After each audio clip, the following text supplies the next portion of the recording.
a military historian, was researching World War II records when he discovered something shocking about Dean Martin that even his closest friends never knew. What he found revealed a secret that the entertainer had kept hidden for decades, proving that some of the greatest heroes are the ones who never want to be called heroes. Dr. Robert Hayes was 63 years old and had spent 40 years studying World War II military records. But he'd never expected to find himself researching the service record of Dean Martin. Dr. Hayes was a professor of military history at Georgetown University, a respected scholar who had written 12 books about the European theater of operations, and someone who prided himself on uncovering forgotten stories of courage and sacrifice during humanity's darkest conflict. It was March 1995, and Dr. Hayes was working on a comprehensive study of the 36th Infantry Division, a Texas National Guard unit that had seen some of the heaviest combat in Italy during 1943 and 1944. He was deep in the archives at the National Personnel Records Center in St. Louis, Missouri, cross-referencing unit records with individual service files, when he came across a name that made him stop reading and look twice. Listed among the members of Company B, 142nd Infantry Regiment, was a soldier named Dino Paul Crocetti, service number 37-442-158, who had served as a radio operator and translator during the Italian campaign. The name meant nothing to most people, but Dr. Hayes knew enough about entertainment history to recognize it as Dean Martin's birth name. What Dr. Hayes found in Dino Crocetti's service record was extraordinary, not just because it involved a future celebrity, but because it documented acts of heroism that had somehow never become part of the public record. The file was thick, filled with commendations, witness statements, and after-action reports that told the story of a young soldier who had repeatedly risked his life to save others and had never spoken publicly about any of it. Dean Martin had been drafted into the Army in September 1943, just after his 26th birthday. He was older than most recruits, already married with a young daughter, and had been working as a singer in small clubs around Ohio when his number came up. Most people assumed that his military service had been routine, perhaps even easy given his age and the fact that he'd never discussed it in interviews. The reality, according to the documents Dr. Hayes was reading, was very different. Private Crocetti had been assigned to the 36th Infantry Division after basic training, and the unit had shipped out to Italy in early 1944 as part of the Allied campaign to break through German defensive lines and push toward Rome. The 36th had been given some of the most difficult and dangerous assignments of the Italian campaign, fighting in mountainous terrain against well-entrenched German forces who had turned every hilltop and valley into a fortress. Dean's fluency in Italian, inherited from his immigrant parents, had made him valuable as a translator and liaison with local civilians. But according to the records Dr. Hayes was reading, Dean had done far more than translate conversations and relay messages. The first commendation in Dean's file was dated April 15, 1944, during the Battle for Mount Battaglia, a strategic hilltop position that the Germans had fortified with machine gun nests and artillery positions. Company B had been tasked with taking the position, but the attack had gone badly wrong when German forces had launched a counterattack that caught the American troops exposed on the hillside. According to witness statements from 3 different soldiers, Private Crocetti had been operating a radio when the counterattack began. Instead of staying in his relatively safe position behind the lines, Dean had grabbed a medical kit and run forward into heavy fire to reach wounded soldiers who were trapped in no man's land between the American and German positions. Sergeant William Murphy, a squad leader from Illinois, had written, "Private Crocetti showed complete disregard for his own safety. He crawled through machine gun fire for over 200 yards to reach Private Johnson, who had been wounded and couldn't move. Crocetti dragged Johnson back to safety, then went out again to get Private Rodriguez, I've never seen anything braver in my life. The second commendation was even more remarkable.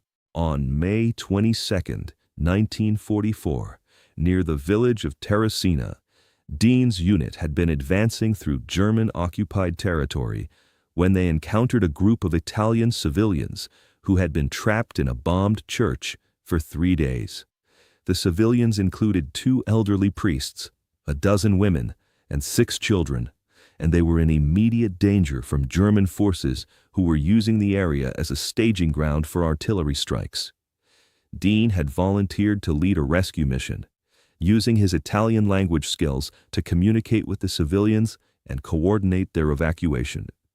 But according to the after-action report, the mission had become much more dangerous when German troops had discovered what was happening and launched an attack designed to prevent the civilians from escaping. Captain James Morrison, Dean's company commander, had written, "Private Crossetti's actions during the Terracina rescue were extraordinary. When we came under fire, he could have taken cover with the rest of us.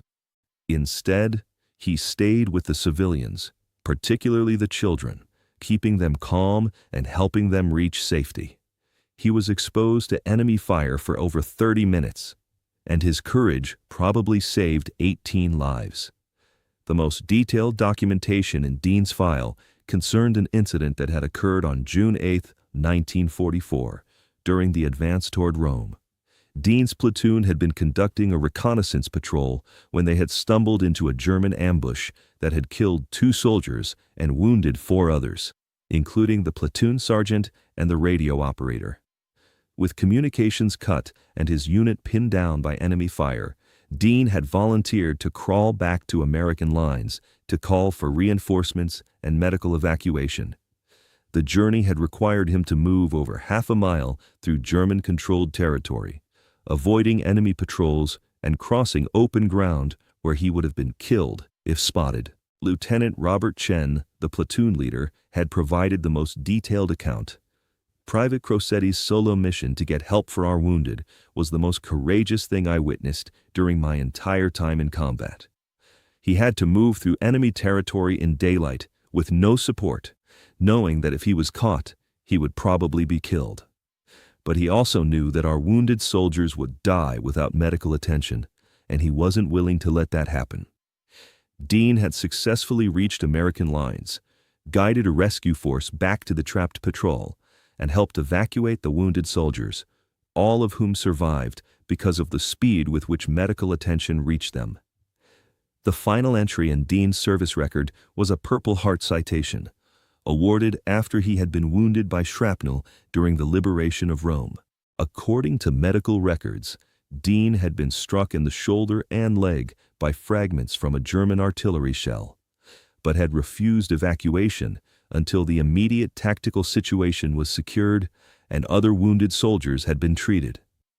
Dr. Hayes sat in the archives reading room for 3 hours, going through Dean Martin's service record page by page, understanding that he had discovered something remarkable.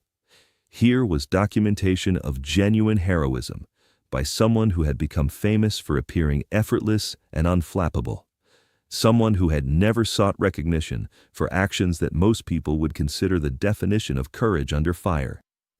What made the discovery even more extraordinary was the complete absence of any public mention of these events in Dean's later life.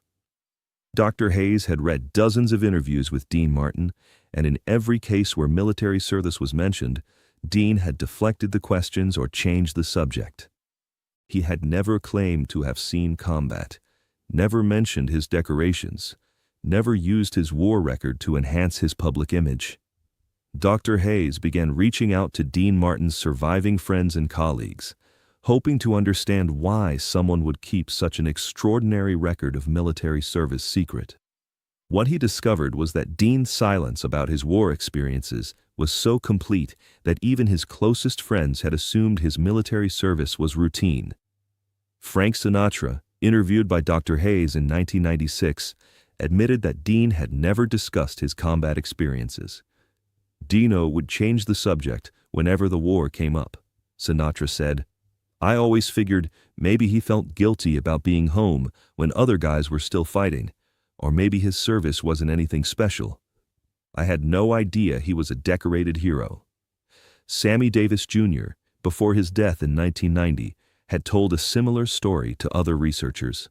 Dean had never talked about the war, never mentioned Italy, never seemed to want any recognition for his military service. Dean was private about a lot of things, Sammy had said, but I always thought if he'd done something heroic, he would have at least mentioned it to us.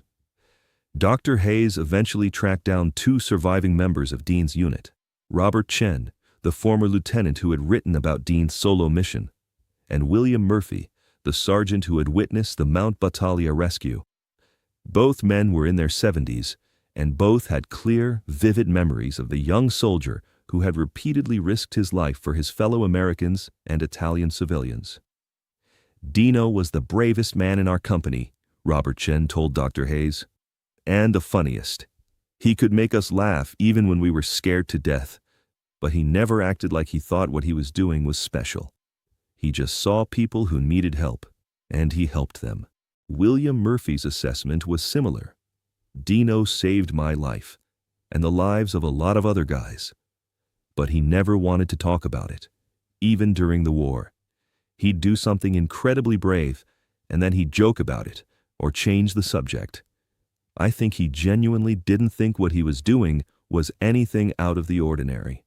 Dr. Hayes published his findings in a 1997 article in the Journal of Military History, titled "The Hidden Heroes: Entertainers Who Served with Distinction in World War II." The article created a sensation in both academic and entertainment circles, revealing for the first time the extent of Dean Martin's military heroism.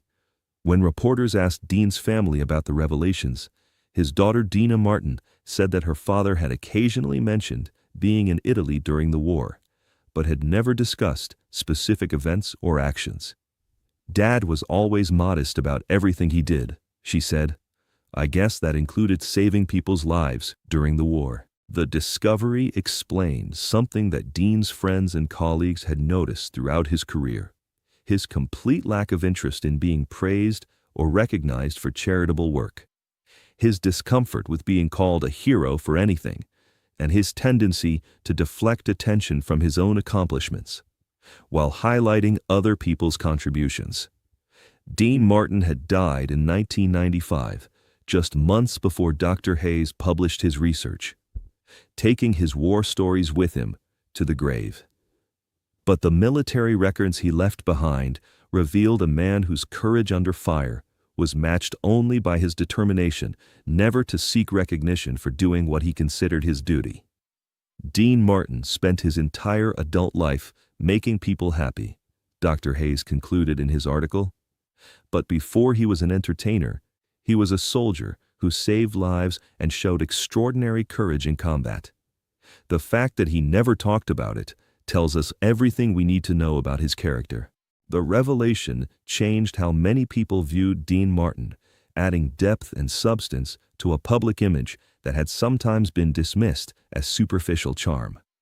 Here was proof that the man who had seemed so effortlessly cool had earned that composure through experiences that tested the limits of human courage. If this story of hidden heroism and humble service moved you, make sure to subscribe and hit that like button.